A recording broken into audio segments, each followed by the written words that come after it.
Nakita niyo ba yun? Mukhang masarap, no? Kamusta mga kapatid, ako si Paring X at nagtitikman tayong magpapalamig sa araw mo.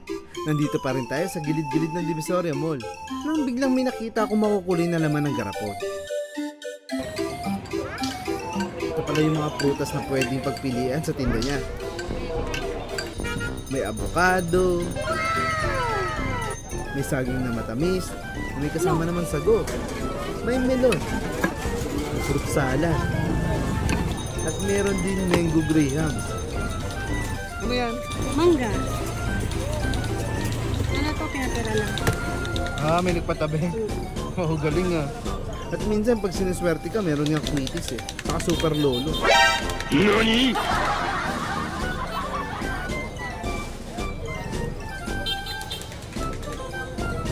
Kung gusto nyo nga pala makareceive ng blessing ha, saka swertihin sa pang-araw-araw na buhay, huwag nyo kakalimutan mag-follow sa page natin. Buko salad. Kaya sa avocado. Ang daming umu-order ng fruit salad kaya yan ang pinili ko.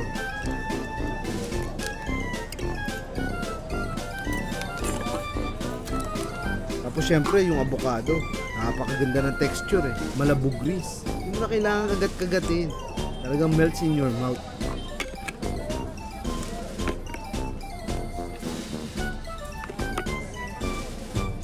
At nilagyan na nga ng yelo, yung galing sa Alaska. Saktong yelo lang yung ilalagay kasi may toppings pang idadagdag.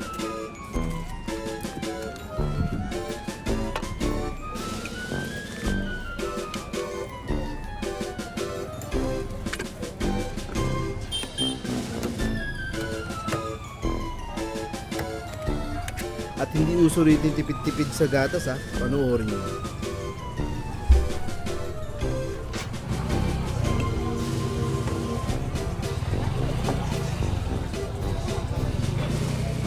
Magkaiba sila ng gatas? Pag salad lang, condensed lang siya kasi matamis na yun. Wala siyang asukal. Sir po, avocado po. 30 lang po. Plastic pa, hindi na. Matapos nga na yung maket na ako sa third floor ng Divisoria Mall. So may food court at syempre naghanap ako ng pambara. At nakita ko itong takoyaki. Mukhang yummy Tapos naghanap na ako ng pwesto.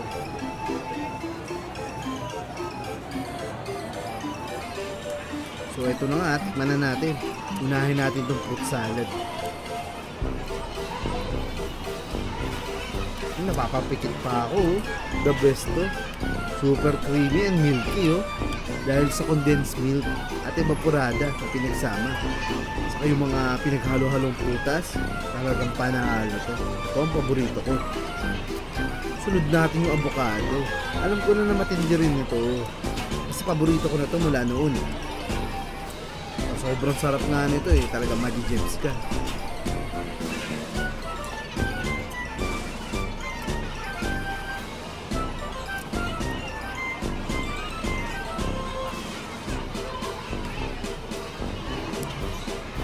Try naman natin yung takoyaki. Okay din to